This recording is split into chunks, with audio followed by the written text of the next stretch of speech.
Oh boy. This is why you just stay out the fray. Before I get started, I'm just gonna watch the rest of Obama's speech and this feeding frenzy that he has whipped these people up into.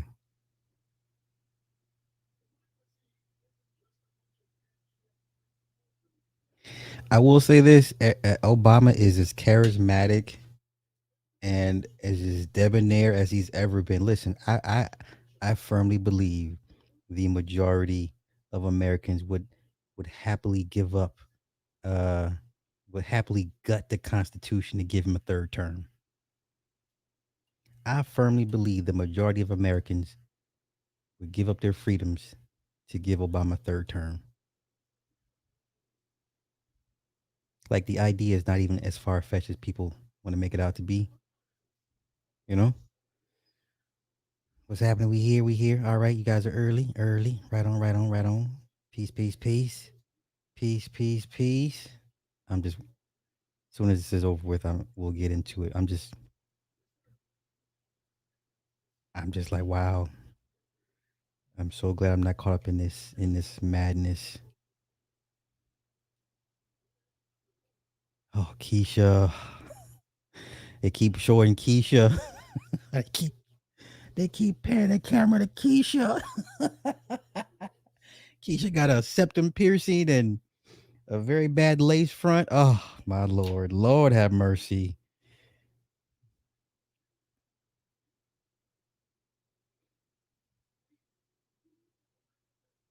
I mean, Obama's aged extremely well. Like he looks very good. I can't even front.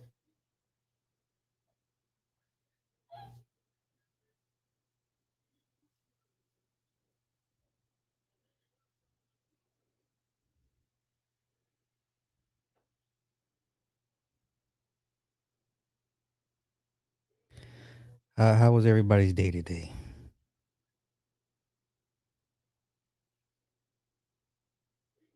How was everybody's day today?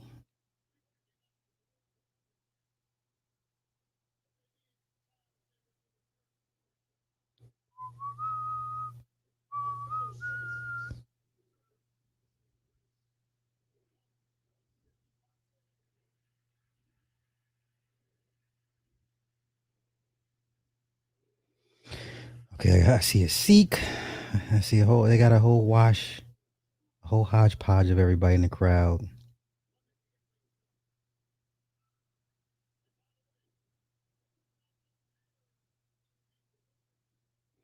Okay, okay. All right, all right. Let's get to it. Let's get to it. Let's get to it. Let's see. Let's see. Oh, for sure, for sure. oh, oh, I'm here for the Dogman Tales. Out here by myself for a small truck stop in the Tennessee mountains. Oh no! Don't go to LBL, bro. Stay out the LBL. Stay out the LBL, bro. Be careful out there.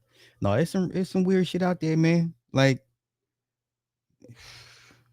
I don't like driving through Tennessee. I don't like driving through parts of Texas where it's really desolate. Like there's some shit out there. I just be like, ooh no, no, no, no. Like please, Lord, let me get through this route. Okay. You know what? Let's just go ahead and get into this while the white noise Obama plays in the background. Uh oh. You stop talking? Did my screen freeze up? My internet freeze up? Uh oh. I think my internet froze up. Okay. I think my sister and cousin just had a dogman encounter at a cemetery. Her growling in the woods and get it out of there.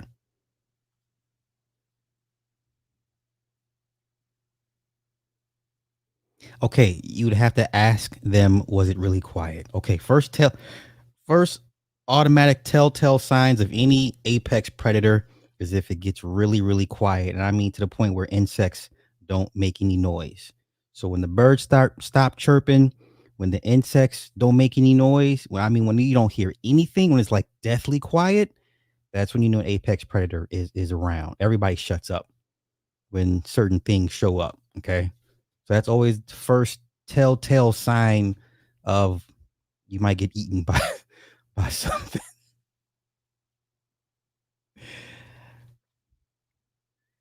Let's see. That same name in Alabama City is named after the chief.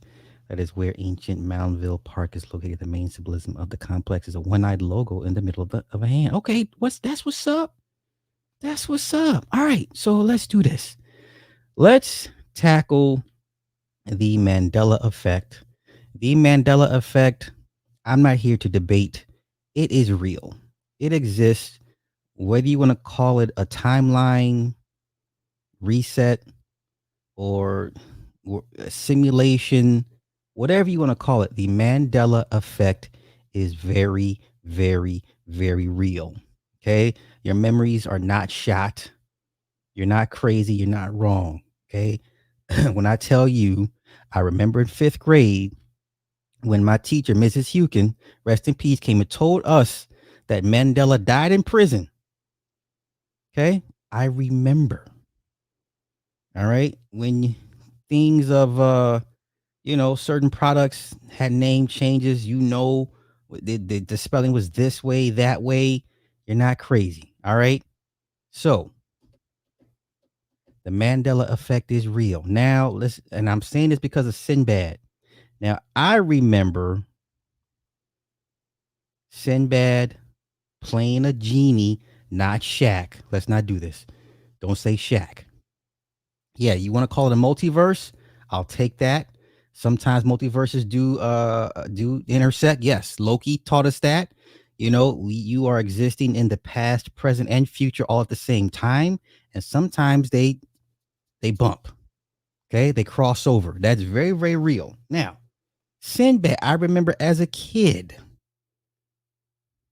I watched Sinbad in this movie called Shazam. He played a genie. Okay, he played a genie. All right. Now, some of y'all say Shazam. No, I'm going to show you right now. You guys are wrong. It was Sinbad, right? Shazam, not Kazam. Okay. It was Shazam, not Kazam. Okay. You ready? Email. Okay. Wednesday, Thursday, Friday, Saturday. Okay. All right. What she say? She's working Saturday. She's working Saturday. Macbone, let's shoot for Saturday, bro. Okay, let's get to it. Shout out to Twitter, aka X. But here's how we're gonna bust open this Mandela effect shit. Okay, it is real. You ready? Okay. Once again, I remember Sinbad playing in a movie as a genie named Shazam, not Kazam. Okay, it gets even weirder when Sinbad himself says, "I never played in such movie," and I was like, "He was a lie." I remember, right? Now most people are going to be like, "Well, he said he was never in the movie. He was never in the movie. So why would you not take him at his word?" Hey, listen, this may not be the Sinbad we used to. I don't know, but let's bust this thing open. You ready? Are you ready? Okay. Let me see. Yes. Richard Simmons died years ago. How many times has Louis Anderson, the comedian, died over the decades? Right? Okay. Yes. All right. Okay. I'm going through the comments. All right, let's go. All right, here we go. Wild examples of the Mandela effect. Sinbad and Shazam. Many claim to have seen a movie called Shazam, where an American comedian and actor Sinbad played a genie summoned by a young brother and sister. Here we go. No such movie exists. Yes, it does. I watched it as a kid. Once again, everybody, when you remember stuff vividly in your childhood, it went this way. Stick to that. Okay. We are in intersecting timelines. Okay. So some people is another. We'll go through different examples of Mandela effect. Okay. Britney Spears' music video. Oops, I did it again. Though many people can distinctly remember Britney Spears wearing a microphone headset in the music video of Oops, I Did It Again, she was not actually wearing one. I remember her wearing a headset. Okay. I remember that. Okay. Let's continue. Chartreuse. Do you recall someone telling you that chartreuse is a magenta pink color? So many others agree with you, including me. In reality, it's a shade of green. I'm not going to debate. I thought chartreuse was a shade of green. I'd always thought that. Okay, let's continue. Tinkerbell and the Disney logo. Remember how Tinkerbell used to write the Disney logo with her wand and dot at the end? I remember. While Tink did fly and sprinkle pixie dust around the Disney logo in several movies, it was never in this exact way that many people remember. You're not crazy. She would actually write that shit out. Disney. And the dust would be everywhere. Okay. She touched the headset quite a few times in that video. Okay, see what I'm saying? You're not crazy. We're not crazy. Okay. Okay. Good. All right. All right. All right. So we not crazy. We not crazy. Good, good, good. All right. Let's continue. Let's continue. Let me see. Okay. Okay. Let's get back to it. All right. Let's continue. The next one. C3PO's silver leg. Though many people, including myself, can swear he was fully gold, he always had a silver part of his lower right leg. I thought he was always all gold. But here we got a picture of him with a silver leg. In this day and age, with anything that can be AI'd and erased and photoshopped in, I don't trust anything. I trust my memory, even though my memory ain't the best. I'll go with what I remember. Okay. The hyphen in Kit Kat, it never existed. The hyphen in Kit Kat, it never existed. Let's continue. Mona Lisa smile. Many people remember she was smiling. She is not. I always thought she had like a little smirk or a grin. Okay. All right. The time variance authority. Yeah. I guess they fucking up. Let's continue. Beam me up, Scotty. Another memorable line that was surely uttered by William Shatner in his portrayal of Captain Kirk in Star Trek, right? Wrong. Shatner never said those exact words, but the closest he got was Scotty, beam us up. I've never heard him say beam us up. I don't recall him saying us. It was always him because he was the last one left. This is where you get the term red shirts from, right? Red shirts is like a common trope as a joke almost. They're the guys that get killed off. Every time you watch Star Trek, you know who's going to get killed because they're all wearing the red shirts. They weren't coming back from this episode. That's that's where you get the term red shirts from. You know they weren't coming back. Let's continue. Febreze or Febreze with two E's. It's always been Febreze with one E. Now I don't remember none of this. So I can't speak on this one. Okay. Okay. Let's continue. Henry VIII's turkey leg. Though many folks remember Henry holding a turkey leg in this painting, there was no such painting in existence. I'm not going to debate. If you remember this in your history books, him holding a turkey leg, have at it. Okay. The most hotly debated Mandela effect in pop culture right now. Luke, I am your father. The real quote is actually, no, I am your father. I remember him saying, Luke, I am your father. Don't even debate me. Okay. Don't debate me. I remember Luke, I am your father. No. Why, Ben? Why? Obi-Wan was wise not to tell you. Come on, we remember that entire exchange between him and Luke. Yeah, Luke, I am your father. Let's continue. Ladies, Let's see how well versed you guys are in this. It's always been Sex in the City, not Sex and the City. I remember it was Sex and the City. I used to watch this show. I used to watch Sex in the City. Okay? I used to watch Sex in the City. Right? Remember towards the end, Carrie cheated on Aiden. Aiden was the painter. He was the good guy. He treated her good. But she cheated on Aiden for Mr. Big. Mr. Big was Chris Northman from SVU, right? He was the yeah, Mr. Big was the one she's always wanted. She would do all types of weird shit for Mr. Big. Mr. Big didn't pay her no fucking mind, whatever the case may be. Remember she cheated on Aiden, broke his little heart. Remember the attorney chick? She had a little boy, the little goofy boyfriend named Steve. He had the glasses. He was a little weirdo dude, right?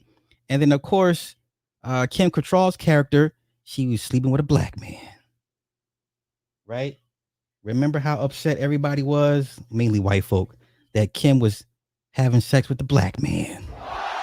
I used to watch this shit, yo. I used to watch this. Do you understand me? It was Sex in the City. Okay? It was Sex and the City. Yeah, who's rearranging the history? Yes, yes, yes. Yes. Okay. We all remember. All right, Ty City's in the house. All right, all right, all right. Y'all remember. Y'all remember. Okay, let's continue. Let's continue. Now, this I don't care about. Shaggy's Adam's apple, it was never visible. I don't care about this. I don't care about this. Okay, now we're going to get to the Mandela effect busting part. Now, this is from Sinbad's official account. He said never played a genie that was Shaq in Shazam. Okay? He said never played a genie that was Shaq in Shazam. Well, what's this screenshot here then? That's not the worst part about this. Okay? This movie was real. I watched it. It exists. Okay? Okay, let's continue. Even if this isn't the verified account. Let's get back to it. Let's get back. Okay. What is that? It's on VHS. Look how the internet does you. Look at this. Sinbad never played a genie. This one is perhaps the most bizarre of all. Several people can attest that they distinctly remember seeing the comedian in a movie called Shazam. Many argue they're confusing this memory with the movie Kazam, starring Shaquille O'Neal as a genie. There was no film called Shazam ever made in the 90s. And Sinbad never played a genie in a movie either. This is called the Mandela effect, an unusual phenomenon where a large number of people remember something happening differently to how it actually happened. Well, what is this then, sir? It gets worse. It gets worse. Let's continue. Okay, why doesn't this movie exist anymore? I saw it in theaters with my family and cousins. They gave me a CD of the soundtrack that I used to listen to all the time. It was Backstreet Boys' first song on that CD. I will never forget it. Okay. Let's continue. That's a poster. That's a poster. Let's continue. Oh, somebody's got the VHS. Now, if you don't believe in anything else, you better believe that they play with timelines. They erase history to create new histories. Do you understand? Okay. These people have the power, the capability, the means, and resources to reshape history in the blink of an eye. Okay. A lot of us remember this movie. We watched this movie, and they're gonna lie to y'all and in y'all faces and tell us it didn't exist. Okay. All right. Okay. The Mandela effect is real. Don't let nobody tell you any different. It is real. It is real. Mandela died in prison. He died in a South African prison when I was in 5th grade. I don't give a damn what y'all say after that. Okay. Is there anything else? Is that it? Oh, here we go. Wow. This movie never existed, huh? I am Shazam! I'm the genie of the lamp. And you are? You're not a genie. Genies aren't real. Every time I come out the lamp, I hear the same thing. You better get out of here, all right? Oh, you would. But you gonna toot me to death? Shazam! Not gonna scream again, are you? Because look, we're gonna start all over, right? Okay. I'm gonna introduce myself. Now, I don't suggest y'all go out and get into arguments with people about history, but best believe the Mandela effect is real.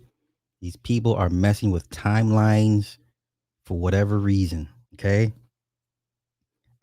I knew it was two white kids for sure. For sure. No, Shaq played Kazam. Shaq played Kazam. Okay. Shaq played Kazam. Is there anything else? Let's see. Look at this. I seen this movie. It came out around the same time as Kazam with Shaq. I'll die on this hill. We're living in a simulation. Somebody said they saw the moon today. Now, I'm one of those people that believe the sun and the moon are in the sphere. I do not believe the sun is 300 million miles away. I don't believe that shit. Okay. I'm sorry. I'm one of those people that believe the sun and the moon are literally inside the damn sphere that we're in. Okay. I don't believe the sun is 300 million miles away. I just don't. There's times when you look at the sun and you look at the moon, it's like literally like, what? It's too close. It'd be too close for comfort. Look at this. See how they do you? 1996, Kazam. This is what y'all got it confused with. Not sure how, but okay. They play with y'all. They play in y'all faces all the time. Okay.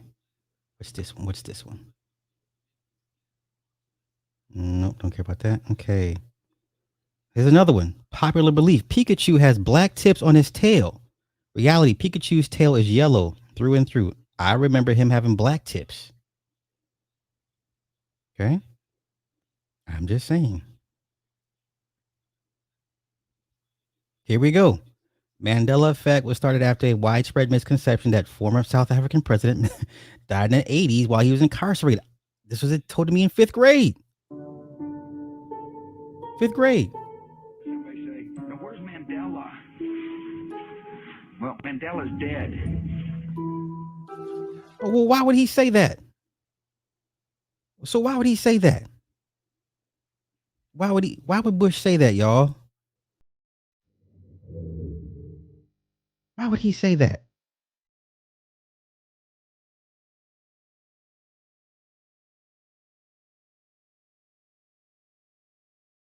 I say, now where's Mandela? Well, Mandela's dead.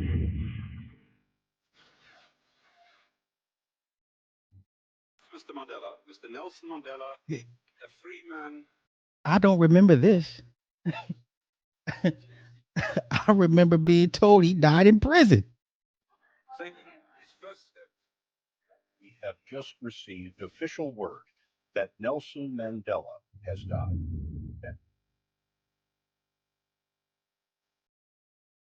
Yeah, believe what you want. Believe what you want. It's, I'm not here to. Sinbad definitely did Shazam. I remember it distinctly because when I saw Kazam with Shaq, I remember thinking to myself that the Shaq one was way better. Okay.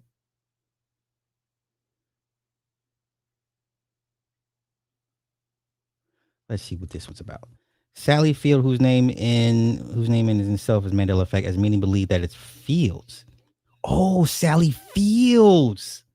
Oh, yo, is almost as famous for her 1985 Academy Award acceptance speech in Places of the Heart as she is for her entire acting career. Many TV shows and movies have teased at her quote from the speech, which is now iconic. As it turns out, she didn't quite say what everyone thinks she says. The actress actually said, "You like me right now. You like me." No, she said, "You like me. You really, really like me." I remember that. Oh, let's. Wow, that's crazy. That's crazy. Anything else? Is that it? Okay. Okay. I thought she said they like me, or you like me, you really like me. Wow. Wow. Wow. Wow. Wow. Okay.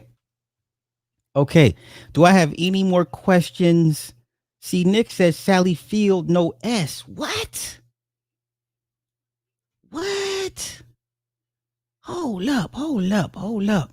See, that's why I'm saying I thought it was an S. Sally Field? Wow. Wow. Oh, I swear it was Fields with an S. Okay, if you guys think Bush is this, if you really think Bush Jr. was stupid, job well done on Bush Jr.'s part. Remember, the man was reading the damn book upside down during 9/11. Do we have to go down this rabbit hole again? Let's go see if we can find this up. Let me see. I remember Mandela dying, but for some reason, my parents don't, which is strange because I specifically remember my dad talking to me about Mandela dying in prison. See what I'm saying? See, he don't start this. Don't start. Mandela died twice before dying. Right. Listen. Hey, wait. You'll stop believing in the moon once you see the lunar wave. Hey, man, I'm just saying this is me. This is me. No, Shaq played Kazam. Shaq played Kazam. He played Kazam. Sinbad played Shazam. See what I'm saying? Okay, let me do this. Let me find. Remember when the Secret Service told Bush when he's reading to the kids, the book was upside down. Okay, let's see if we can do that. We'll find it. Bush Junior reading book upside. Hell yeah. Okay, upside down. Let's see if they try to read. Now see, now they're saying it's fake. Now they're saying it's fake. Ain't this about something? Now they're saying it's fake. Boy. Now they're saying it's fake. Okay, wait. Now they're saying the picture they showed. Remember, he was reading the book to the kids. This was not. This is when 9/11 happened. Now they're saying this image is fake. See the games they play.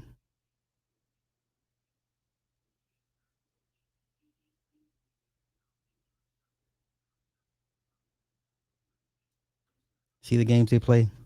The fake image left. So let's do this. Can we find video of said reading when the moment he was told about the attacks? Oh, is this it?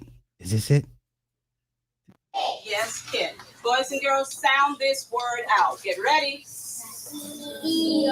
What word? Steel. Yes, steel. Read these words the fast way. Get ready. Okay, so this is when the guy comes to tell him in his ear, but that's not him reading a book. Yes, playing. Get ready. Must. Yes, must. Let's read these words the fast way without making a mistake. Get ready. Kite. Yes, kite. Get ready. Kick. Yes, kicks. And 60 on page 153.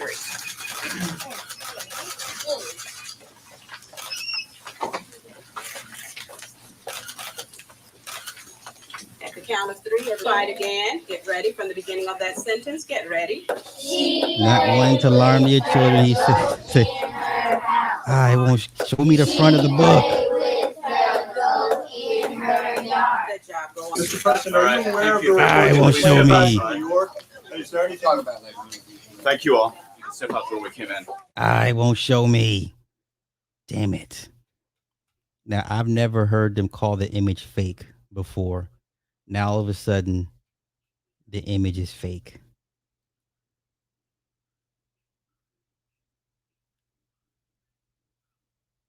So, take it for what it's worth. Huge grain of salt. Let's see what the book he was reading.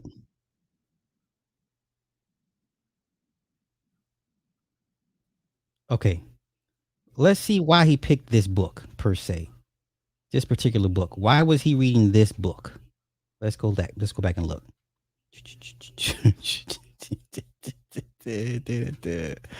Let's see. Why was he reading that particular book? Book is a piece of American history. It is the book that George W. Bush was reading when 9/11 happened. That morning, he was at Emma E. Booker Elementary School in Sarasota, Florida, following along as students read a story from Reading Mastery Level 2, Storybook 1 Rainbow Edition, specifically the story on page 152, The Pet Goat. It's about a little girl who gets a goat that won't stop butting things. At 9:05, his chief of staff whispered into his ear, "A second plane has hit the second tower. America is under attack." In what he later described as an effort to project strength and calm, Bush continued to sit and listen to the story for 10 more minutes. Critics called it inaction, indecisiveness. Michael Moore made the moment infamous in Fahrenheit 9/11. And a few weeks later, Osama bin Laden jumped on the incident in an attempt to embarrass Bush. Since then, many students and faculty present that day have defended Bush, asking what good it would have done if he'd rushed out of the room. 22 minutes before the Pentagon was struck. I can't see it. That looks right side up, just from the back of it. Maybe the image is fake. I don't know. The classroom read the final words of The Pet Goat. More. I'm often asked why. More to come. Interesting, interesting, interesting. Okay, okay, okay, okay, okay.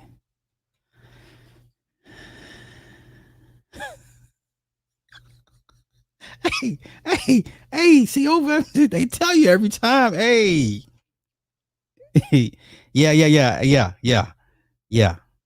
Okay, so the image is fake.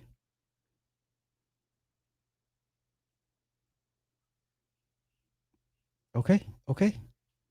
All right, let's continue. Let's get to Chief Tuscaloosa. Interesting backstory with Chief Tuscaloosa. Now, I'm not going to get back off into the Giants, but apparently this chief was roughly around 6'10", 6'11", right? 6 feet, 10, 11 inches. They always push him close to 7 feet tall. So, Chief Tuscaloosa, the Battle of Mabila, right? Okay. So, DeSoto Hernandez, let me get to it real quick.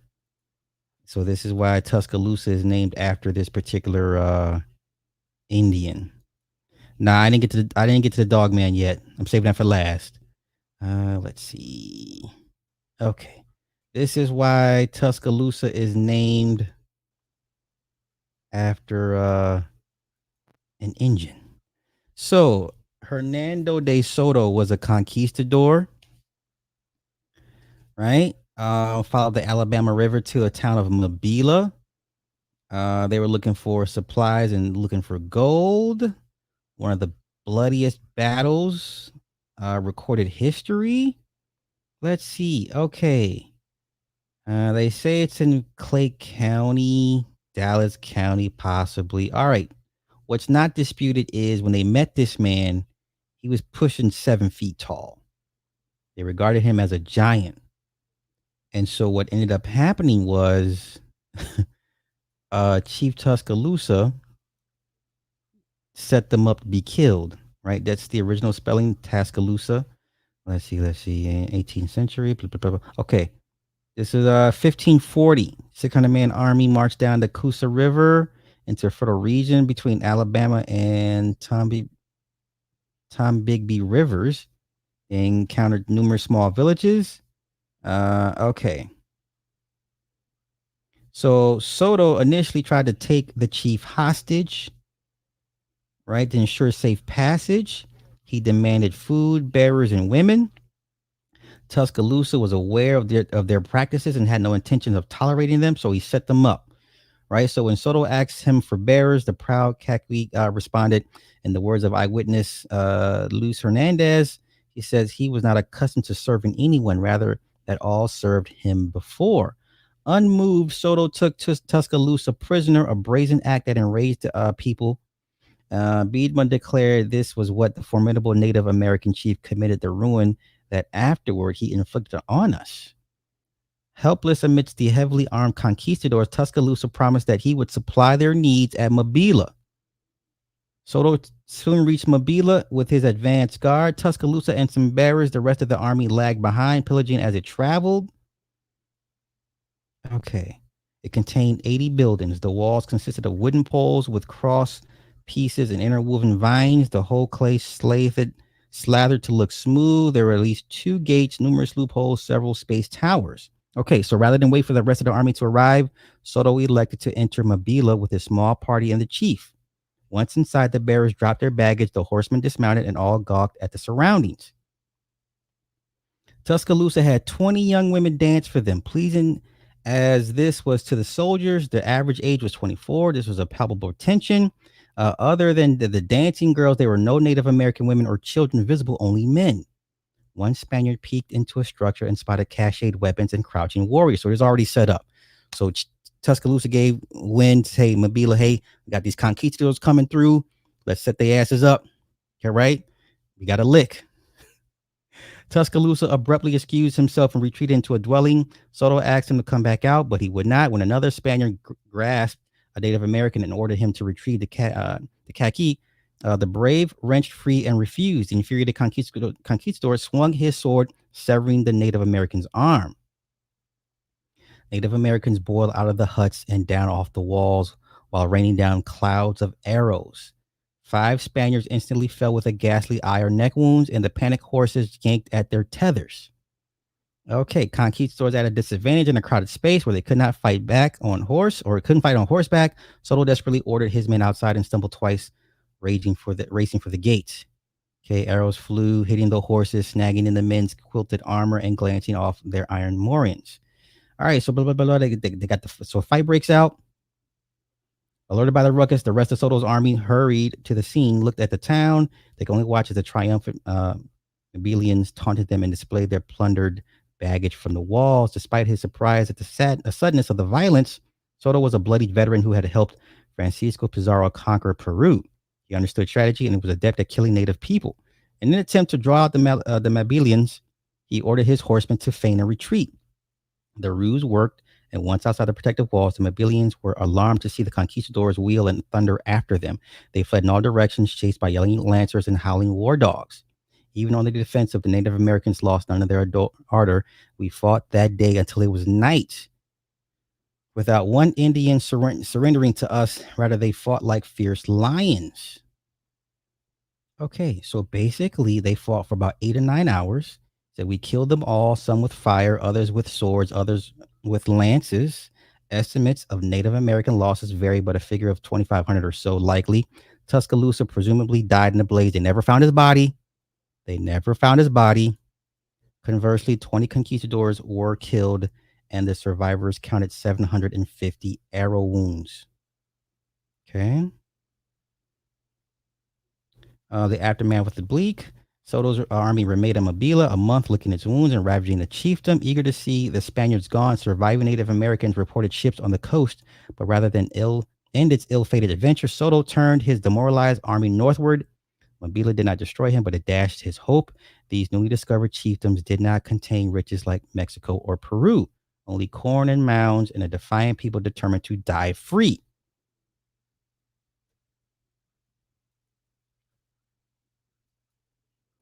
Tuscaloosa was known for being a great leader, impressive for his size and nobility. He was nearly 7 feet tall. He was taller than any of his people by more than a foot.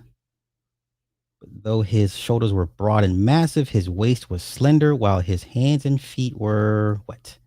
What they say? His hands and feet were what? Hands and feet were small and well molded. His eyes and hair were black as coal. His face was expressive and intelligent, but his mouth was large with teeth ivory white and fang-like, giving him the appearance of a cannibal. So he's roughly 6'10", 6'11". That's still tall even by today's standards, you know? Okay, that is why Tuscaloosa is named after this particular individual. All right, let's get to the Dogman shit. That's what we're here for. Now I found the original story of the old man.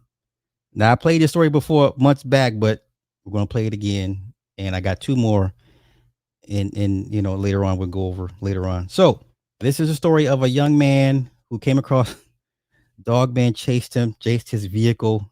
Lord have mercy. When this man tells his story, like his PTSD is very, very real. Very, very traumatic story. So let's get into it.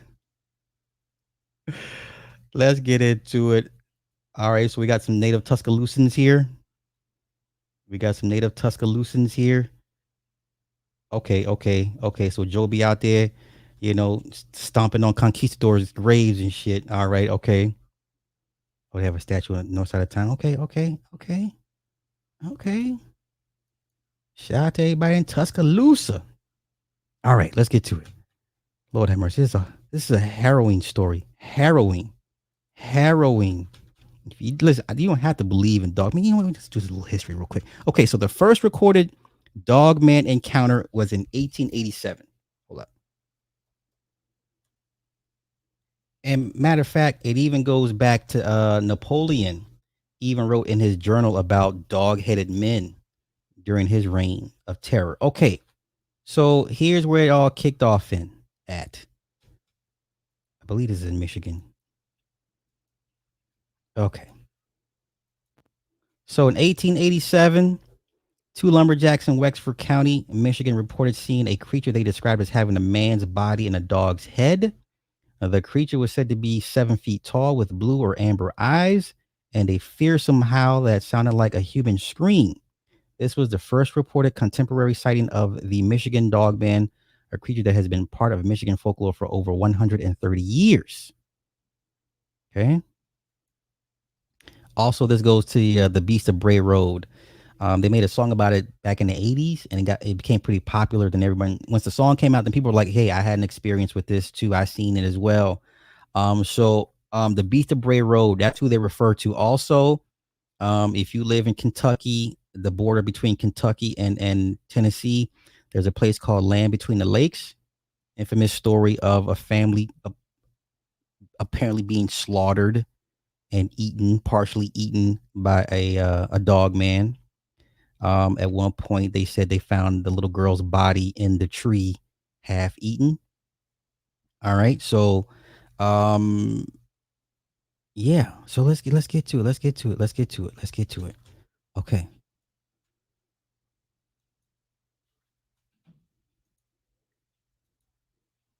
All right.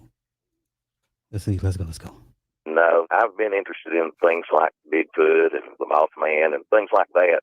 The Loch Ness Monster. I watched the old In Search Of with Leonard Nimoy and Ancient Mysteries and things like that. In recent years, we've had programs on dealing with Bigfoot and things like that. And actually, my interest in that is how I discovered Dogman Encounters and discovered that there was such a thing as a Dogman. I'd never heard of that. And, of course, I did on one program that I watched. It dealt with more than just... Wait, let me do this real quick. Let me show you guys the different variants of Dogman.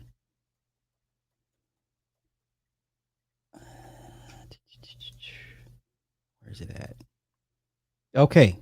These are the variant types. Okay. These are the different types. All right. So I would say Canine variant 1 is more like the Van Helsing. They see that one a lot. Well, no. Variant 3 is the Van Helsing type. Variant 1 is just basically like a giant timber wolf that walks on its hind legs. Now there have been reports of a hyena version that looks like a hyena. That's variant 2. I haven't heard much of like the monkey infused versions, like the type 3 variants at the very top. Maybe one or two reports I've heard they say it looks like a cross between a monkey and a wolf. Those are rare, but these four in the bottom, more than likely, these are the ones you gonna be seeing. The more than likely, these four at the bottom are the ones that you God forbid you come across any one of those. Okay, let's continue. Let's get back to it. Bigfoot, it brought in the Beast of Bray Road, but they didn't use the term Dogman, and so I was kind of surfing the internet and finding different things on Bigfoot, watching things on YouTube, and you know how it brings up the suggestions of things you might be interested in. And I saw Dogman Encounters, and that's what piqued my interest in Dogman Encounters, and I started listening to it, and it brought back the memory of something that I had just pushed out of my mind and really suppressed for 35 years. Well, I'm so glad you did find out about the show.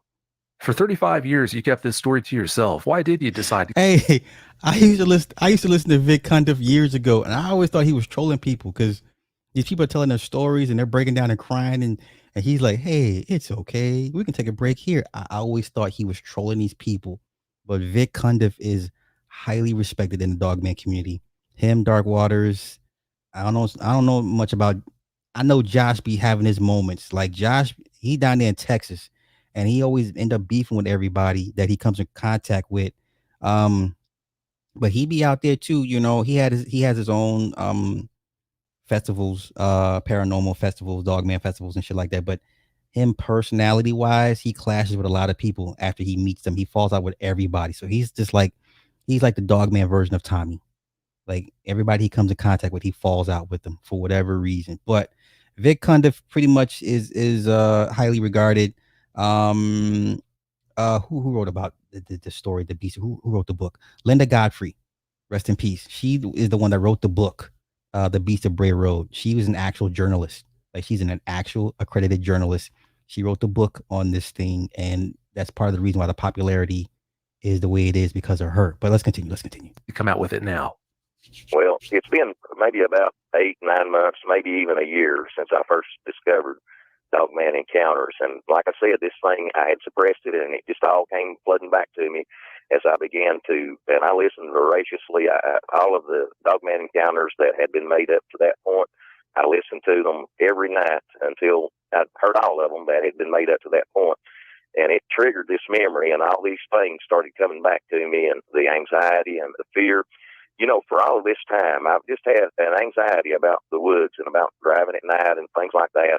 My wife and my children, I've always cautioned them when they're out at night to make sure that their doors are locked and their windows are rolled up so that nothing can get in.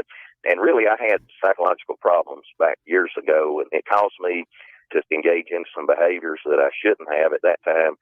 And I really believe that this experience was what triggered that at this time. And I've been debating all this time about whether or not to contact you, and listening to the program and listening to other folks' encounters and you talking to them about what they had been through and putting out the information that you have and that your guests have, it really helped me to deal with this thing, and it really helped me to understand some of the problems that I've gone through, and listening to the program helped me. And so I got to thinking maybe if I just told somebody about it, because I hadn't told anybody. I've never told my wife. This thing happened when I was 17 years old. I didn't tell my parents. I never told any of my siblings. I've never told my children and none of my friends. I've never told anybody anything about what happened to me that night. And so, like I said, I've been debating about it for a long time. And finally, the other night, I came to the decision that the program had been such a help to me, and listening to other folks had been such a help to me, that I thought maybe that if I called you, of course, I contacted you first of all and reported the encounter, and you called me, that if I talked to you about it and told you about it, that it would help me some more. And maybe by me talking about my encounter, maybe possibly that if I tell what I went through, that it could be a help to somebody else. Well, I'm so glad you did decide to come forward. And if nothing else comes clear out of this interview, I want to make sure you totally understand this point, JT. Because of your encounter being such a bad one, I totally understand why you kept it suppressed for all the time that you did. Yo, do you see why I thought I be thinking Vic be trolling people? It's just, yeah, it's his tone. It's like, oh, did this really happen to you? Like, Vic, hey, shout out to Vic Cundiff. It just to be the way he be talking to people, yo. I don't know. It be the way he talk to people, y'all. You know what I'm saying? If a motherfucker talk to me like this, I'm like, nigga, you trolling me? Nigga, I have a story to tell you. Are you trolling me? And I totally understand why you didn't come out and share it with anyone for as long as you waited to do so. You say you put this encounter out of your mind for years. In the long run, though, do you think you hurt yourself or helped yourself? Vic, I don't believe that it helped me. I believe I actually hurt myself. by doing it. And like I said, trying to deal with the anxiety, I turned to external things that I'm not going to go into and things that I shouldn't have been doing in order to cope with it and to deal with it. And that in turn caused me to hurt other people, some of them my family. And of course, this has been a long time ago, and I've since stopped those behaviors. I stopped them years ago, but for a time there, I hurt other people because of the reaction that I had to what I went through and the things that I did to try to cope with it that brought Y'all out can't talk. Y'all behaviors can't do in people me like this, that y'all. did harm to other people, especially to those that I love. And I really Y'all regret can't that be now. like this And to people. if I hadn't kept it to myself, maybe if I had talked to somebody at the time and told them about it, maybe if I'd talked, I've got a real close friend that I've been friends with ever since I was in elementary school. I've lost contact with the vast majority of the people that I went to school with and a lot of folks that I was friends with when I was a teenager, but I didn't him. I still haven't told him, but I believe if I had, he probably would have understood, and maybe it would have helped me, and I would have gotten it off my chest, and I would have dealt with it better, and I wouldn't have wound up doing the things that I did that hurt other people. I sure do hate to hear that you wound up hurting people in the process of trying to deal with this, but hindsight is 2020. You can't go back and change those things now, as you very well know. Let's get into the details of this encounter now. All right, here we Your go. encounter happened late one night in 81. Please tell us all about it. Give us every last detail that comes to mind. Now, once again, I'm not here to change anybody's position, opinion, disposition, religion. There are things out here that cannot be explained. And when they tell these stories, you could just hear that just sheer terror in their voice. They get to be on the verge of tears and the voice be cracking. This man, his story is just as bad as I believe. Let me see, Matt's story is bad. I don't know who's worse, his or Matt's. Matt's story is pretty bad too. I don't know. We'll cover Matt's story either tomorrow or the next day. So I don't want to bombard y'all with Dogman shit. That so let's go. All right. As I said, this event happened back in 1981. I was 17 years old. It was really hot that night, and it would have been probably the latter part of July or perhaps the first week or two in August. I mean, it was really hot, and of course I was driving that night when it occurred, and I was driving with my windows down because I didn't have any air conditioning. But anyway, this event happened when my wife and I were first dating. I think maybe we had been dating maybe about a year. I had just gotten my driver's license. Most teenagers get their driver's license when they're 16, but I didn't get mine until I was 17 years old. My dad had just bought me a 1968 Dodge Coronet, and I really loved that car, and I was really proud of it. It was kind of a burnished copper color with metal flake paint. It had nice mags on it, jacked up in the rear end, you know how the folks did with the muscle cars back at that time. It had a 318 engine in it, and of course now there's a lot of bigger and better Mopar engines out there, but this engine had been bored out and it had been built. It had quite a bit of power, and I had a nice set of cherry bomb mufflers on it, and man, I just loved the sound that it made as I drove along, as I downshifted or accelerated, the roar of that engine coming through those cherry bomb mufflers. And now that I think back on it, and since we talked the other day, I've been thinking a little bit more about the encounter and trying to make sense of it and why it occurred. And I got to thinking about it. It's very possible I triggered the encounter that night, and really what I consider as an attack by what I was doing with the engine of that car, because, as I would go into curves and I'd downshift, maybe, sometimes I was kicking it up into neutral and goosing it and, revving the engine. When I'd come out of the curves into the straightaways, I would kind of get into it just a little bit. And, just listening to the roar of that engine coming through those cherry bomb mufflers. And maybe, I don't know, maybe this thing was in the middle of a hunt as I was driving, and I'll tell in a moment where the event occurred. But as I was driving down this road, there was pasture fields on either side of me, bounded by high ridges and woodland. And there was cattle and horses in the fields. And in other places, there was silage corn. I don't know if you know what that is, but primarily in this part of the country, I live in East Tennessee, just a couple of counties to the northwest of Smoky Mountains. And in our part of the country, it's primarily cattle farming, what people out west would call a small ranch operation. Primarily, they raise beef cattle, some dairy cattle, and they raise silage corn. And of course, they harvest the ears of corn to feed the cattle and to feed hogs and things like that, horses. And they grind up the corn stalks and the leaves and everything and make what they call silage out of it. And they store it in silos, and they use that as feed for their cattle and horses and their hogs and things in the winter. And so I could see these cornfields, and it was a bright moonlit night. And I could see occasionally these cornfields, and also at that time there was a lot of tobacco raised in this part of the country. Of course, there's not so much anymore. Okay, let's stop there. Let me give everybody some reference.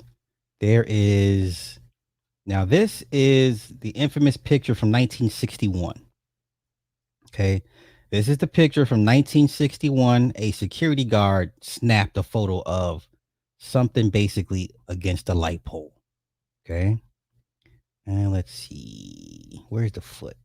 This is supposedly a paw of it. Now that's a shotgun shell.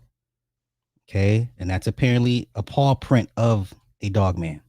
Okay, once again, take everything with a grain of salt that I present to you guys tonight. Okay, let's get back to it.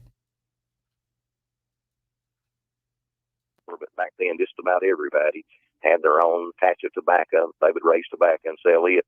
And I could see cattle and horses in the field. It was such a bright moonlit night. I could see in the fields almost as good as you could in the day. And also interspersed among the cattle and horses in the field were deer.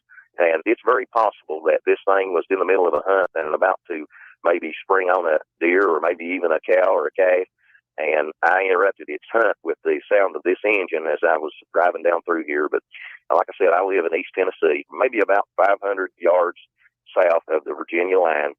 And my occurrence happened actually over the line in the state of Virginia.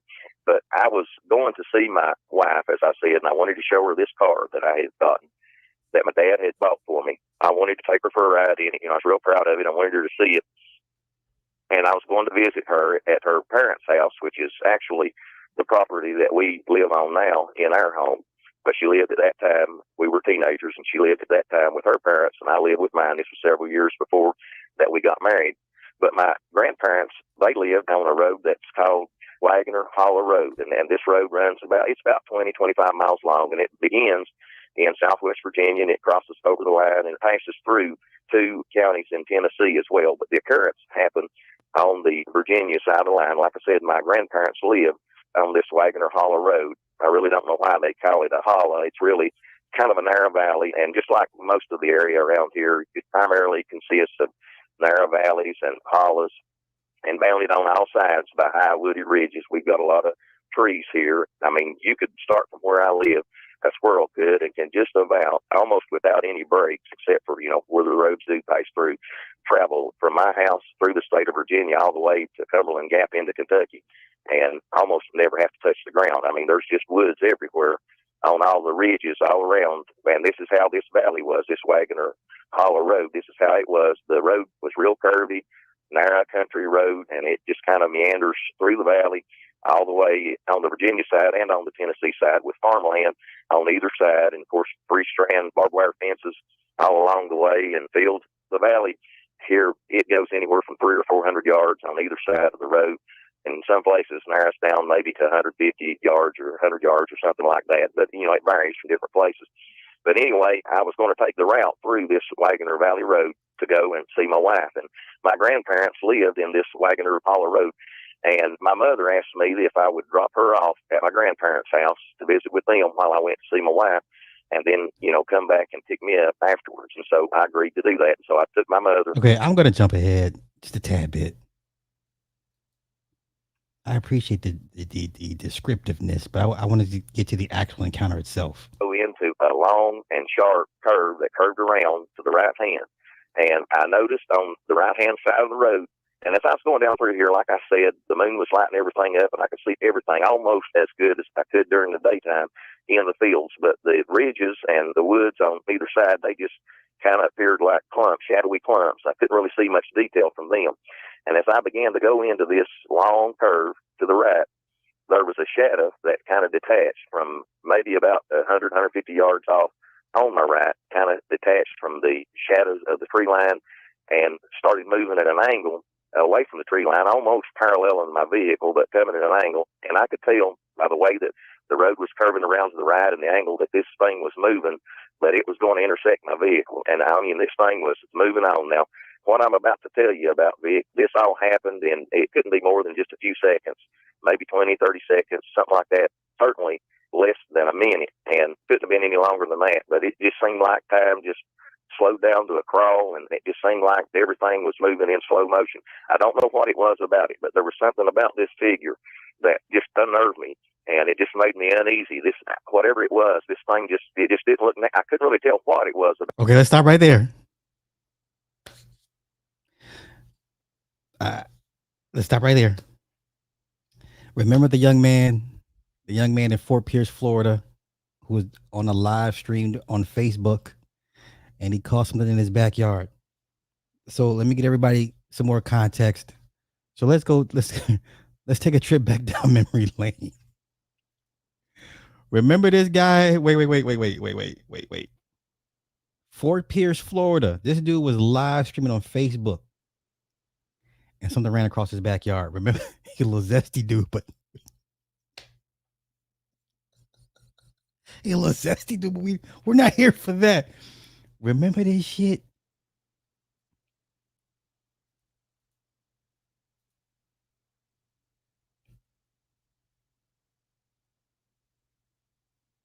Now, the first thing I tell everybody, look at the legs.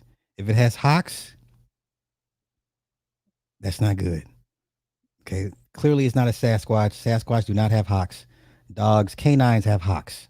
If you see a hock on a thing, on a bipedal creature, you're in trouble. Okay. It should not have hocks. Let's continue. Hey, did you see it? If you blink, you miss it. Look at the side. Now, once again, this was, I don't know how many years ago. This is a while ago. But compare it to the size of the light pole. This thing is massive. I'm not going to. The thing is massive. Now, somebody was like, that could have been an ostrich, they got escaped from the zoo, blah, blah, blah. Man, fuck all that. Nigga, no ostrich my ass. Okay, let's get back to Homeboy's story. Let's get back to the story. Oh, wait, share this tab instead. My bad. Okay, this is the footage. Fort Pierce, Florida. Infamous footage. This kid was live streaming literally on Facebook Live when it showed up. And it ran through his backyard. Look how the size of that thing compared to the light pole. What in the fuck? It clearly has a hawk. You see a hawk. That's a hawk. Okay, if it has a hawk, you're in trouble. Okay. Let's get back to the story. Let's get back to this. Let's go. About it, but there was something about it that just looked unnatural to me. Of course, I found out later on why that was as it got closer to me, and I could tell what it was. And this thing was actually taking a longer path of travel than I was the way that it was running. But I could tell, this thing was going to come in direct contact with me somewhere around this curve. And, it was moving fast. Super fast. I couldn't really tell what it was, but, it was one of the fastest moving things that I'd ever seen. Anyway, as I'm coming around this curve, this thing is just keeping my attention, and my eyes are darting back and forth from where I got. I have to look at the road or I'm going to run out of the road because I'm going around the curve, but it's drawing my attention. I keep looking at it and trying to figure out what this thing is and what it is that's so strange about the way that it looks. And it begins to draw a little bit closer to me. And, I kind of thought maybe when it first came out, maybe it might be a deer. There's a whole lot of white-tailed deer in this area that we live in, and pretty much on a daily basis when I'm going to work, I'll see one somewhere along the way that's been hit by a car and killed. I didn't want this thing to run out in front of me and hit my car. And for one thing, at that time in Tennessee, there was no law requiring you to have automobile insurance. And my dad, he didn't. Slander. I have a monitor right here. What is this? Okay, this is 18. I have, what is this, probably about 20, 25, 27 inch monitor. I have a monitor sitting right here next to me. So I will be playing on OBS this weekend. So y'all can quit hiding my chaps over this damn OBS shit. I will be on OBS this weekend. Thank you very much. Let's get back to the story. I saw y'all talking about single monitor. What'd you say, Nick? What'd you say? What'd he say? No, wait.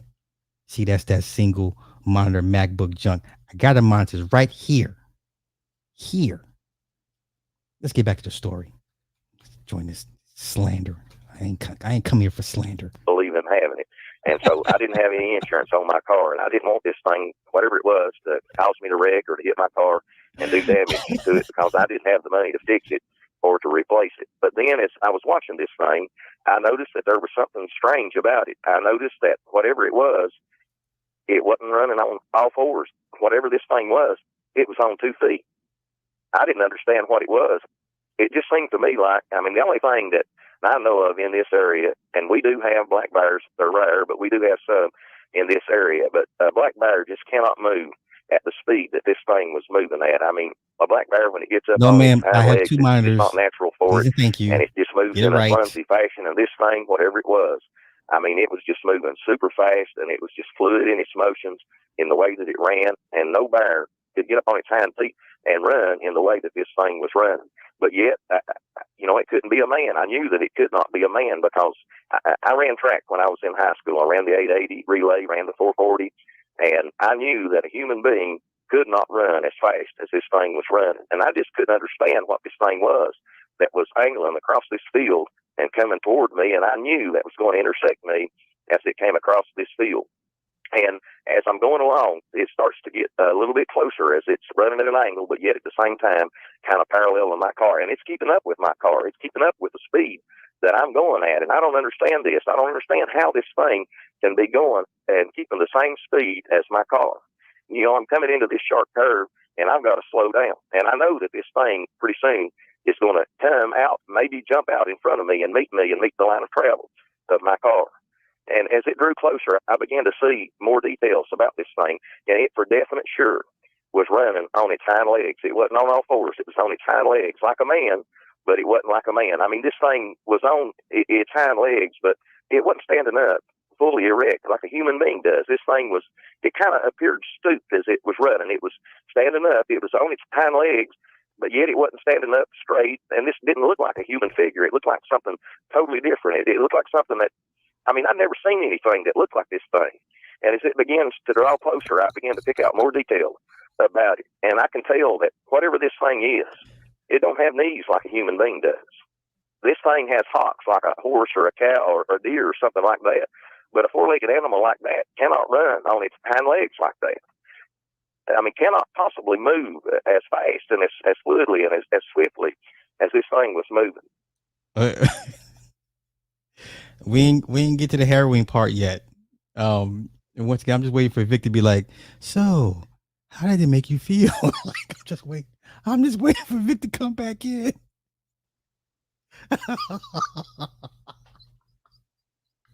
Yo, these people be on the verge of tears, man. And he'd be like, oh, I'm sorry that happened to you. Well, the good thing is, I just be like, Vic, read the room, bro. I'd be like, read the room, Vic. And then I noticed, I could see in the moonlight that it looked like it had a big dog's head. I mean, that's all I know how to explain it.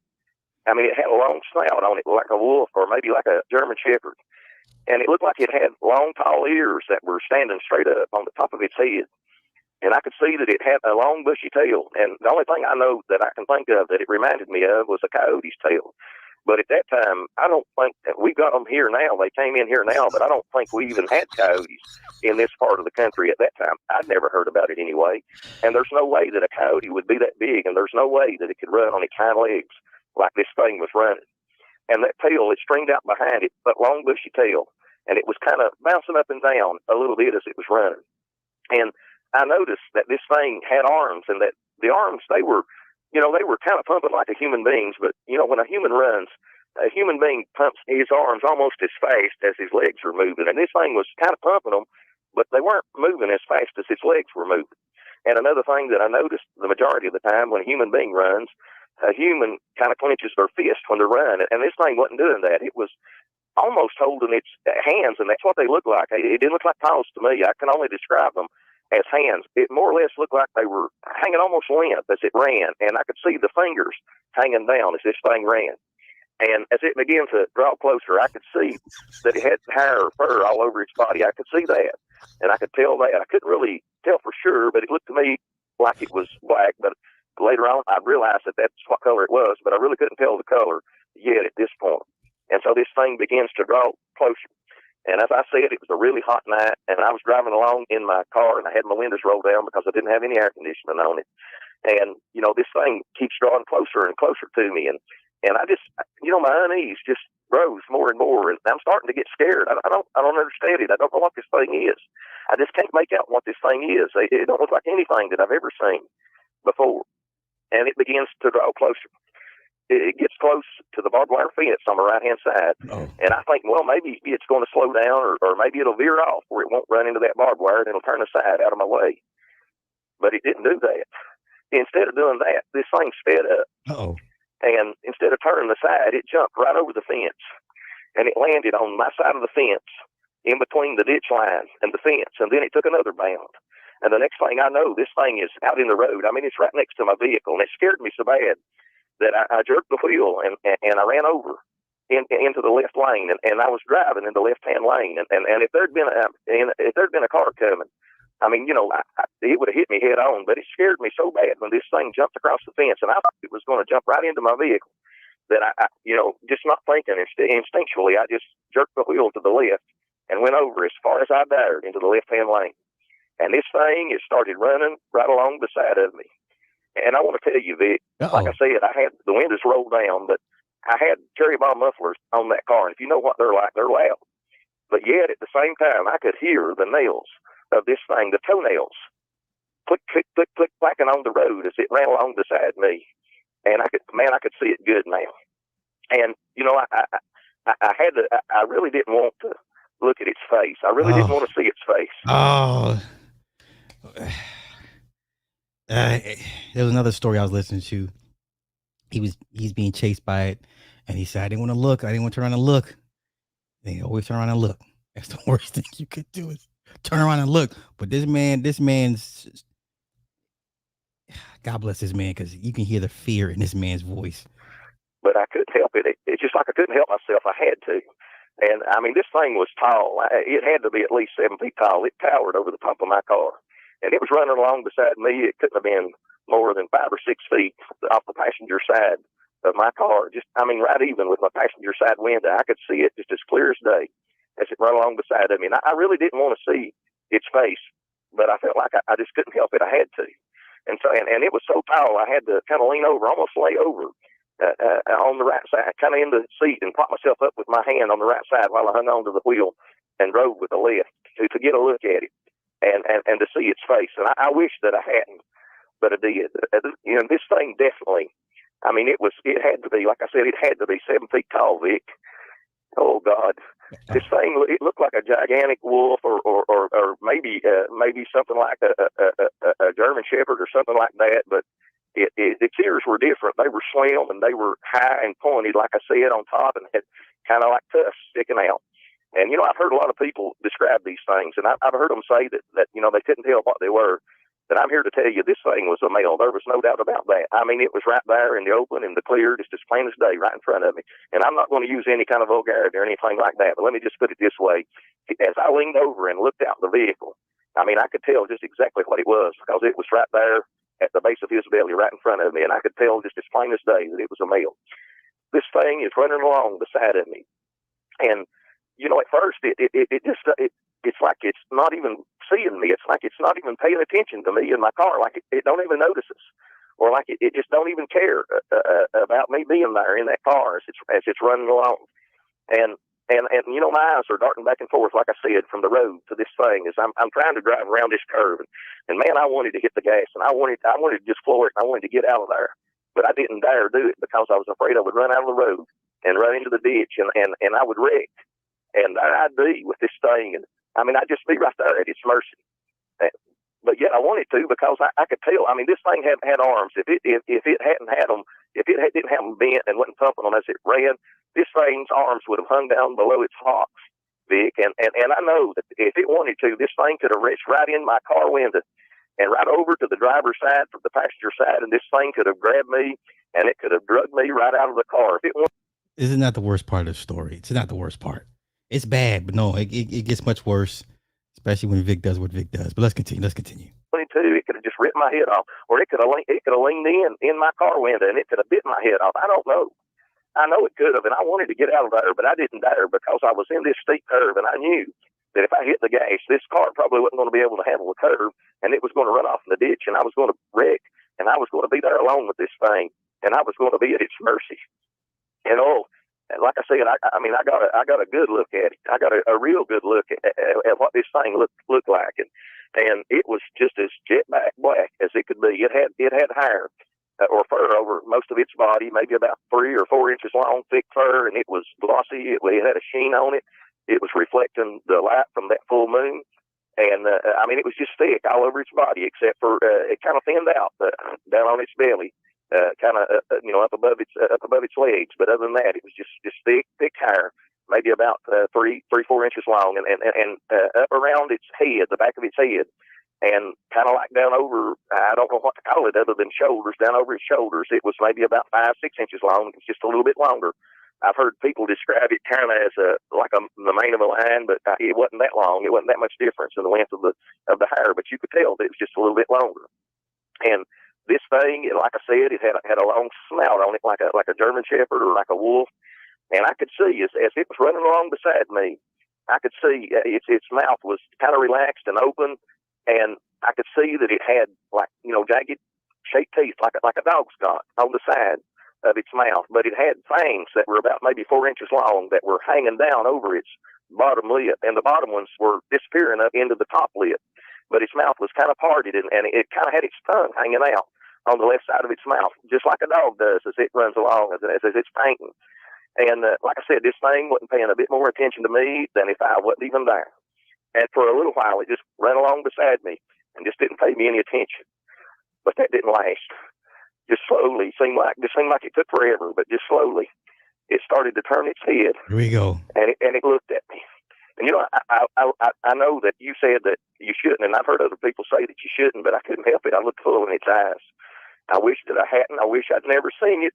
I wish I could erase the picture of what I saw from my mind, but I can't. And, I've heard people say that they had amber or yellow eyes or red or orange-like eyes, but that's not what I saw that night. This thing had great big black eyes, and I couldn't see any kind of pupil. I couldn't see any kind of white or anything like that. But all I could see was black, and then they just looked as black to me as a bottomless pit. They just seemed soulless to me. And I tell you, Vic, I just had a sense of evil that came over me. And this thing, when it looked at me, it was like that it could look through me and look to my very soul. And like I said, I just felt like I had been touched by evil. I don't know how else to explain it. And there was such a fear. And I wanted to scream or to holler out or do something. But it just seemed like my mouth just dried up like cotton, and there wasn't a sound that would come out. Now, I'm not saying you should believe this man. This man believes what he saw. I'll just say that. He clearly believes what he saw.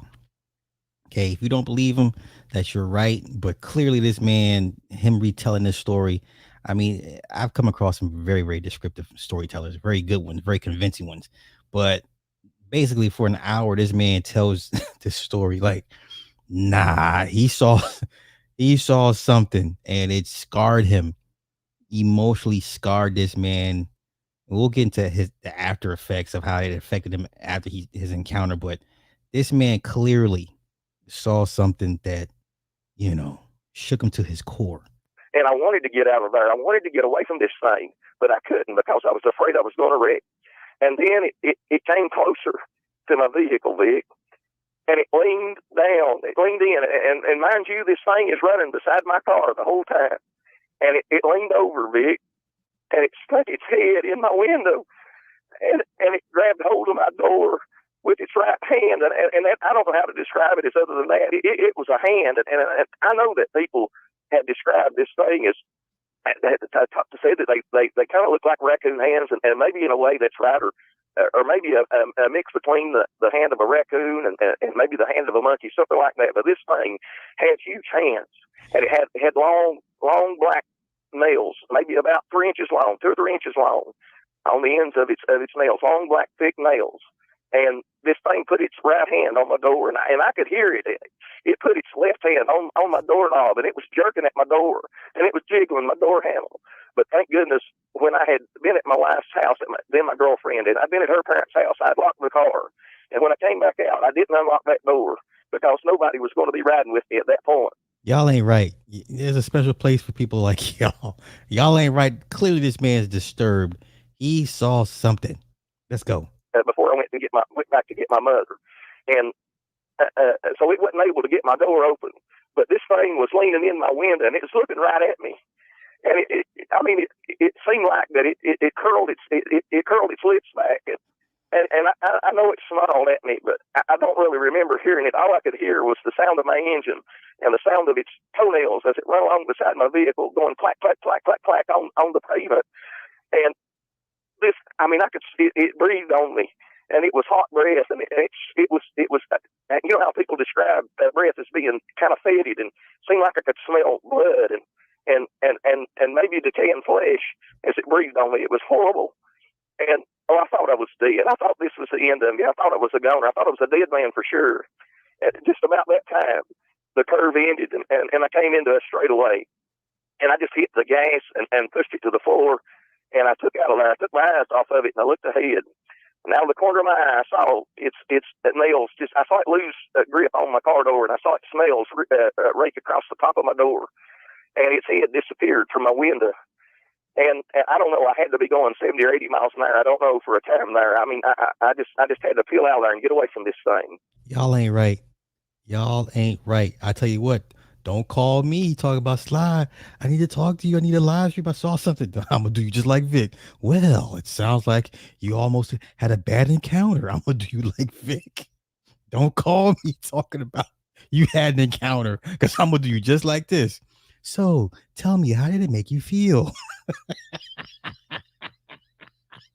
I'm going to do your ass like Vic.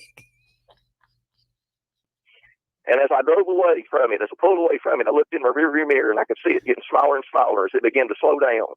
And the last thing I remember, the last thing that I saw, this thing veered off to the right again and jumped over the fence and disappeared into that field. And I'm telling you, Vic, I've never been so scared in all of my life. It was just absolutely horrifying. And I went on and drove on, and this happened maybe about 2 miles from my house where I live now, and maybe it couldn't have been over a mile and a half from my grandparents' house. And I went on there, and I picked my mom up, but I never told her a thing about what happened. And I never told my wife, who was my girlfriend at the time. Like I said, I never told her, and I've never told her in the 35 years since this has happened. I never told any of my friends. I didn't tell my dad. I've never told any of my children. I've never told anybody until I filed the report with you the other day. And you called me. I've never talked to anybody about this and told them about what happened. I tell you, it was the most horrifying experience of my life. And my dad, he asked me the next day where the scratches came from on my vehicle. And I told him that I run out of the road and I run into a thorn bush, and that's where the scratches came from. And I tell you, Vic, I love that car. I loved it. But I could not keep that car thinking about what happened and what I went through that night. I just couldn't keep it. I had to get rid of it. And I traded that car for a 74 Nova. And I got rid of it. And you know, as time went on, I couldn't sleep. I didn't sleep for nights after this. If I would drift off to sleep, I'd wake up having nightmares, seeing this thing. I can't stand y'all. Y'all better not email me, because I'm going to hit you with the vid. This ain't funny. This man's life was ruined because of this encounter. But let's continue. Happen over and over again, and I couldn't keep it out of my mind when I'd lay in my bed, and I'd think about it, and I'd just go over and over and over what happened in my mind. And you know, that night I didn't know what I'd seen. I really didn't understand what it was. You know, I'd read about and heard about werewolves and things like that, but I really didn't connect this thing with that. And you asked me, you mentioned maybe in the pre-interview, you mentioned about horror movies, and I can tell you right now, I don't watch horror movies. I hear people talk about saying it looked like this werewolf in this movie or that movie, but I've never seen them. The only werewolf movies that I ever saw were the old Lon Chaney movies when I was a kid. That's the only ones I've ever watched. Anything. Well, that's the old Wolfman, Lon Chaney, the old Wolfman. Okay. That come out after 1981, I can tell you right now, I've not seen it because I won't watch them. My wife, when my kids were little, my sisters would come up and they love horror movies, and my wife loves horror movies, and so did my children. And my wife, you know, they'd go, and back then we had VCRs, and we rented movies, and they'd go out and they'd rent horror movies, and I'd go to bed, or I'd go off in another room. I could not watch them, and I can't watch them to this day. I told you this caused just extreme bad behavior in me. I engaged in things. I'm not going into details what they were. I hate that I did them, but I did things that I know now was trying to deal with this, but I put it out of my mind, and I suppressed it for all those years. But yet there was something that bothered me, and my house is only about 40 or 50 yards from the woods. I've got woods in behind my house. I've got woods on the right side of my house. I've got woods on the left side of my house. And I've always had an anxiety about living so close to the woods. And I know now that that's why that is. And when I go out in my backyard, I just can't stay out there because I feel like that there's something out there, that there's something lurking in the woods that's looking at me and that's watching me. And I just can't stand it. And I have to go back in the house. And, I used to want to hunt. Wait. Are you talking about the old movies from the 70s when the guy was being stalked by the truck driver? Right? That old movie? That's what I remember that movie. I remember Duel. He had a 4-door sedan of something and he couldn't outrun the trucker. That was that it? I remember the movie Duel. I remember that. Let's continue. But in 35 years after this thing has happened to me, since I saw this thing that I now know, I couldn't explain it then. I thought maybe it might be a demon. I thought maybe I was having a waking nightmare, or maybe it was just my imagination. I just didn't have any explanation for it. And I now know that thing was a Dogman. I didn't know about them then, and I didn't understand. But now I know that's what that thing was. And I tell you, Vic, like I said, I used to want to hunt, but I can't do it. In the past 35 years, I have not hunted one time. I own guns. I love guns, but the only thing that I do is target shoot with them. I don't take them into the woods because I just can't do it. I mean, I tried to go a couple of times, but I just couldn't stand it. I just had to leave because there's something out there, and I know it's out there. And, like I said, I put this thing out of my mind, and I really wasn't thinking about what it was.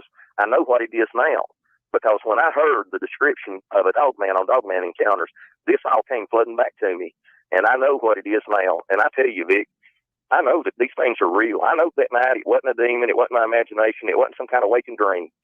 I know that I saw a real, living, breathing animal. And I tell you, I believe these things are dangerous. I mean, I hear about these people that want to have an encounter and go out and hunt for them or hunt for Bigfoot. There was a time I thought maybe I might like to do something like that. But I tell you right now, I think they're crazy. These things are nothing to fool with. And I don't think anybody ought to go out there looking to meet up with one of these things. You may meet up with it for real, and you may wish, like I wish, that you had never seen the thing. And I tell you, I've heard you say that you should never look these things in the eye, but I did that night. I looked this thing full into the eye, and it felt like it was looking into my very soul. I felt like it knew everything about me, and when it looked at me that night, and something else that I forgot to mention a while ago, when it stuck its head in my open window and looked at me, and curled its lips back. I mean, like I said, it was like it was giving me a seditious grin, and it licked its chops. You've seen a wolf or a dog do that. It licked its chops at me, Vic, like it was telling me, I know that you're lunch. There's not a thing that you can do to stop me if I want to hurt you, and you look awful delicious to me. That's how I felt. That's what it looked like to me, that it was conveying to me that night. And I tell you, I was scared to death. I was horrified. Shame on y'all. Shame on y'all for this man bearing his soul to millions of people about what he's been suppressing for basically 40 years, and shame on y'all. Y'all making fun of this man and his harrowing experience, shame on y'all. Like I said, don't email me. Ghost, Wraith, Poltergeist, Crazy X, don't email me because I'm going to hit you with the Vic. So tell me, what was that like for you? I'm gonna hit you with the Vic. I've never, ever, ever experienced anything in my life that scared me so bad as that did that night. Oh, it was awful. And basically that's what happened to me, Vic. JT, God bless you. Oh, it was awful. That was a really bad encounter. Do you feel any better now that you've been able to get that? Don't make me hit you with the Vic. Don't make me do you like this. That's how I'm gonna do you. So, tell me, how did this affect you? Story out? Yes, Vic, I have to say, I feel so much better. But I want to tell you right now, where I'm sitting, I'm sitting in an abandoned parking lot, and it's kind of overgrown, and there's trees up around me, and I'm starting to feel a little bit anxious about that. But I do feel better about talking to somebody about this. Oh, I can understand your anxiety. Speaking of that topic right there, after going through such a nightmarish encounter, why do you still live in such a heavily wooded area? Well, really, I don't have any choice. I mean, unless I move into some kind of subdivision, and even the subdivisions aren't that far away from it. The part of the country that I live in East Tennessee and Southwest Virginia, it's all the same. Southeastern Kentucky is the same. West Virginia is the same. North Carolina is the same. I mean, like I said, I live in Appalachia, and everything around here is narrow valleys and hollows and draws and things like that. And we're just surrounded on every side. I mean, we've got forest everywhere. I mean, there's trees everywhere. Where's you gonna Unless go? I move out of this part of the country, there's nowhere I can go to get away from it.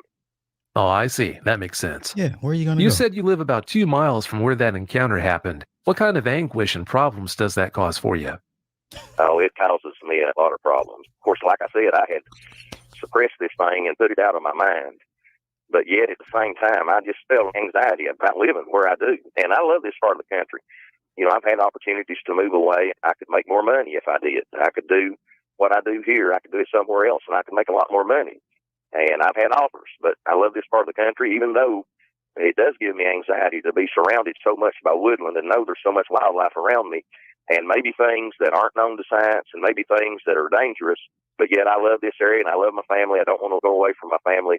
Even though I'm 52 years old, I still have grandparents alive. My mother's still living, and my wife's parents are still living. And I don't want to leave my family. But it does cause me worry about what might be out there lurking in the woods. There's a fairly good population here where I live, but yet at the same time, there's enough woodland around here, enough forest to hide 1,000 of these things, and nobody ever see them if they didn't want to be seen. Since your family members don't know about Dogman, does that cause you a lot of angst, worrying about what kind of danger that might put them in? Oh, yeah. Yeah, I worry about it all the time. Of course, we do live in dangerous times with all the terrorism we have and violence and crime. But, that's how I've always explained it, by worrying about that. And my children are grown, by the way. My oldest son's in his 30s and my youngest son's in his 20s. They don't like it because I caution them and I call them and I want them to let me know where they are and if they're safe and all like that. And they tell me, Dad, we're grown men, but, I still worry about them. And I worry about my wife like that. And she tells me I'm overprotective of her. But deep down, I believe that that's what has caused me to be that way all this time.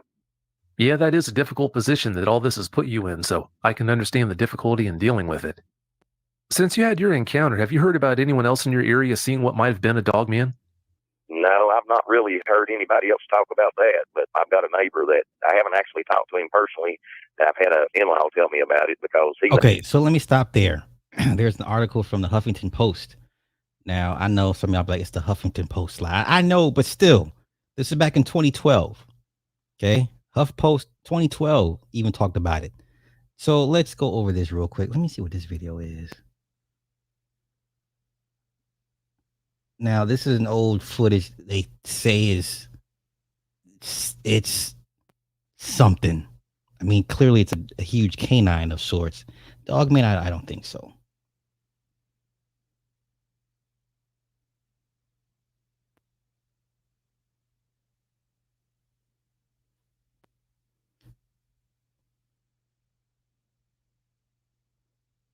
Okay, that's big. Whatever it is. Okay. So then let's see. 1887. Wexford County. The song. Okay, Linda Godfrey was tasked to talk about it. She wrote the book, Beast of Bray Road. Let's see. Okay. All over. Manistee National Forest is a hot spot. Okay, let me see. Now, loup-garou is a French term for werewolf, can be traced back to the late 1700s and early 1800s. In older settlements like Detroit, definitive reports of upright canines didn't really start appearing until the 1930s. Okay. Let's see. Godfrey said witnesses are usually scared to death by the creatures, but after 20 years of receiving reports, she can't cite one serious injury from an alleged encounter outside the LBL murders. Okay. Let's see. 2007, a video known as the Gable film, which some believe had captured images of a dogman, began to circulate. Was later okay, it was a hoax. Okay, so they say it was a hoax. All right, never mind. Animal tracks are the best evidence. Let's see, more than 6 inches in length and width, far bigger than a timber wolf. Timber wolves are the biggest wolves, right? Timber, and then you had the 2 smaller ones. Timber is the biggest one, clearly bigger than any dog. Okay.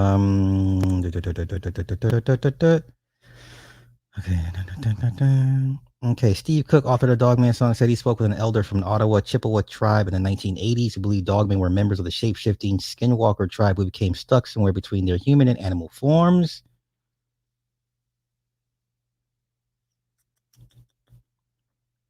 Okay. Okay, let's get back to it. That was the guy, but a man that lives near me in the same community that I live in, he says that there's a Bigfoot up there, but I haven't ever personally seen anything like that, but, I've heard about it. Well, considering all the timber you have around you, I'd be astonished if you didn't have a pretty healthy population. I know that's not news you want to hear, but that's how it is. Have there been unusual numbers of pets and/or farm animals that went missing in your area? Well, you see all the time on telephone poles and things like that, you see pictures of cats and of dogs up and rewards offered saying they're missing and, giving contact information and all like that. I've even had people tell me or call me or maybe even post things on Facebook asking to watch out for missing animals. But, it seems like you don't ever hear about them being found, only about them being missing. Yeah, sounds like you've got a real problem there. That's not to say that it's dogmen that are behind that, but it sure does make you wonder. How does it feel being able to get all this off your chest now? Oh, I tell you, it is a great relief of mine. I didn't really know how much it would. I thought maybe it would. Maybe it might help some because, it helps to talk about problems that you have and the events that go wrong in your life and things like that.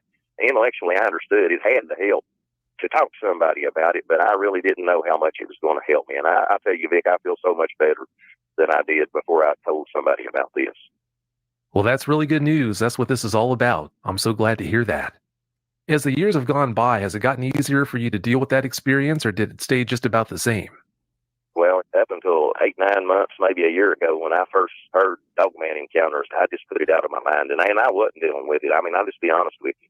I wasn't dealing with it. And like I said, for a time after this occurred, maybe for about 3 years before my wife and I got married, I engaged in some very, very destructive behavior, and I almost destroyed our relationship by the things that I did. And I almost destroyed the relationship with my other family members before I came to my senses and saw what I was going to lose if I continued on in the behavior that I was engaging in. And it very well could have been destructive to my health, could have even resulted in my death. I mean, I was really, really careless with what I was doing. But, I just buried it behind me in my mind after that and put it away and suppressed it. And I know that now. But even at that, there would be times that I handled my relationships with my wife and my children and others well and was nice and kind to them. But yet there was a deep-seated anxiety that was still there. There was still something that was bothering me. And it just plagued my mind. And at times I would just explode in a rage. I never hurt any of them. I never hit them or anything like that. And I wasn't verbally abusive other than just being hateful. But, I understand now that that thing that I had buried in the back of my mind that was still bothering me, I know that that was the source to it. And since I've had this outlet with Dogman Encounters... I can't stand y'all. I hate y'all. That's enough. Well, we're going to stop there. Wait, this is the last article. Now, this is the Detroit Free Press, 2015. And they list a couple other things, like Michigan's got some weird shit going on. Michigan, Wisconsin, Minnesota's got some weird stuff going on up there. Let's see. Okay. There's a humanoid swamp monster in the Huron National Forest, a water monster in a swampy area named Lake Leelanau, and panther roaming the Detroit suburbs. Okay. Let me see. Okay, so we got a dog man. Okay. So Linda Godfrey says, let's see what she says. An alternative. Dogman and other beasts or spirit creatures that come into this world, assume corporal form, then return to the spirit world.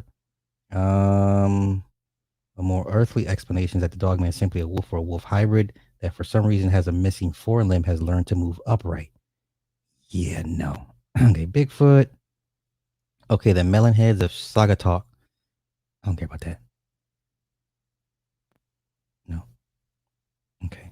Lake serpents. So Lake Superior. Now, you know what? I've heard Lake Superior, Lake Huron. I grew up hearing this shit. There were things in the water in those lakes. Even Lake Michigan. People have claimed to see things in Lake Michigan. Let's see. Pressy, the Lake Superior serpent showing humps above the water's surface. More sightings took place in 1894, 1930. 1977. Okay. Okay. Pressy gets around. A similar large serpent has also been reported over time in the Straits of Mackinac. Okay. And we got the Panthers, the big cats. Okay. Big cats. And Rouge. Okay. I'm out of here. That's it for me. That's it for me. Y'all ain't right, man. Y'all ain't right for making fun of that man's story. Hey. A lot of Rainbow Rights got a commercial on your screen.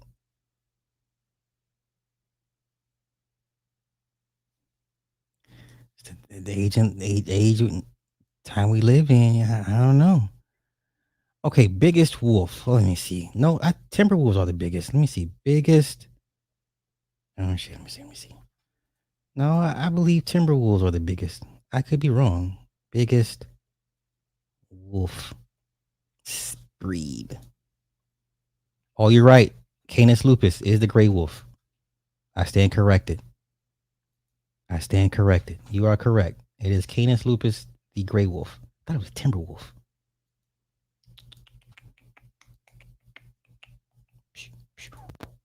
Gray wolf, largest wild dog species and the largest wolf species. They're found everywhere. The largest, okay, up to 175 pounds. Ooh, that's big. That's big. Okay. So it is the gray wolf. 5 largest wolves in the world. Great Plains wolf, 110 pounds. Number 4 is Alaskan interior wolf, 120 pounds. Tundra wolf, 125 pounds. Eurasian wolf, 160 pounds. Mackenzie Valley wolf, 175 pounds. Jeez, Pete's. I was in a Reddit discussion, and somebody was like, "Who could win in a fight, a wolf or a dog?" I said, "A wolf." They were like, "What about a Kangal or a Mastiff?" Man, listen, the biggest wolf will smash the biggest fucking breed of dog you can find. the biggest Kangal, Mastiff, whatever will get smashed by the biggest wolf. Like it's not even for a debate, right? It's not even for a debate. But I was in the Reddit post debating these motherfuckers back and forth, like no wolf. So all right. Yo, what's up, Ring? What's happening? All right, so I'm gonna get out of here. That's all I got. Hey, tell Major if he sense anything, if you hear him going crazy. Well, not Taylor Lautner. Oh shit, here you go with the Twilight Wolves. Listen, yeah, don't email me. If you got a story, I'm gonna hit you with the Vic Cundiff. Okay. So with that being said, thank y'all for hanging out. I'm out of here. Y'all have a good night. Peace.